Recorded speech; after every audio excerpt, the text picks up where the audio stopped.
One bad financing decision can wipe years of cash flow. And here's the crazy part. Most new investors don't lose money because they picked the wrong property.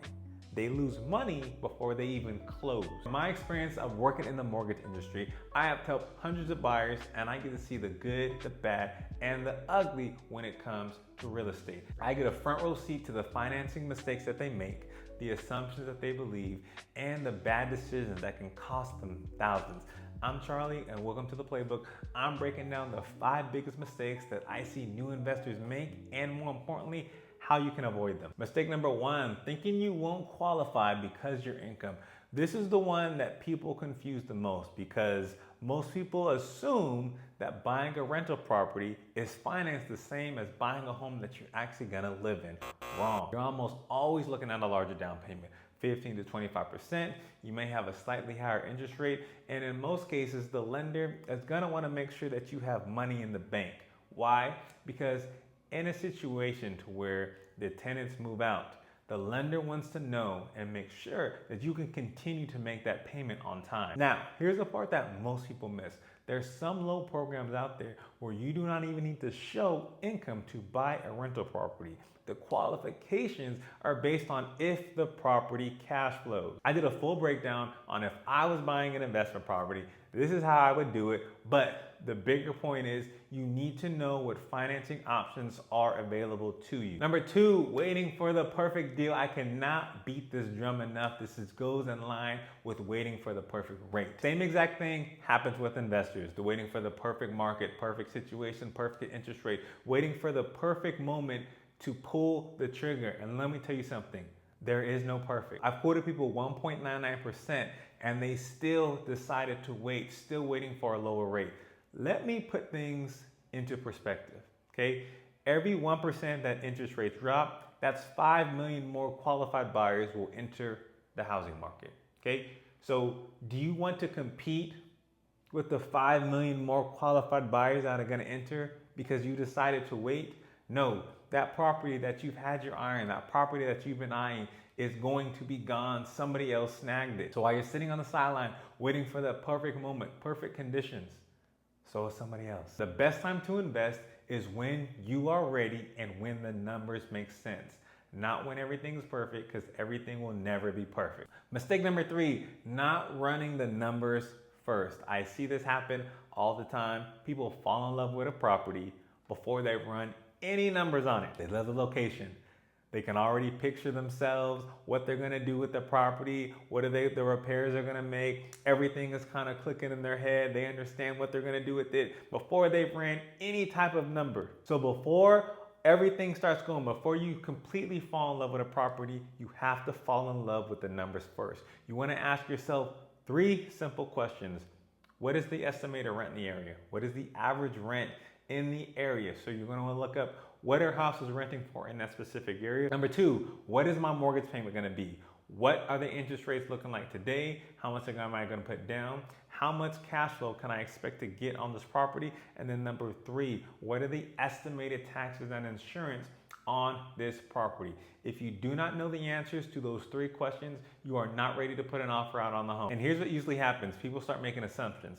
Tax and insurance will probably be this. I can probably get $3,000 for this rent. Repairs, I'll figure it out. Tenants, yeah, I'll probably be able to put a tenant in there. And what happens is, before you start falling in love with a property, you have to fall in love with the numbers. Investing isn't about buying a property that you love. It's about buying a property where the numbers make sense. And if the numbers don't make sense at first, they're not going to magically make sense after you close. Mistake number 4, analysis paralysis. Story time. I had a client come to me a couple years back. We got them pre-approved, numbers looked great, and they knew exactly what they wanted in the investment property. But as soon as we found the properties, something always come up. First it was, let's look at a few more. Then it was, let's push it out to next quarter. Then it turned to, maybe let's change neighborhoods. Till eventually, you look up and we've seen 30 properties, 2 years have passed, and now home prices haven't gone up. Think about that for a second. 30 something properties. What if they had bought property 5? Or what if they had bought property 8? They would have spent the last 2 years growing their equity. building their appreciation, paying down their principal, learning how to be landlords.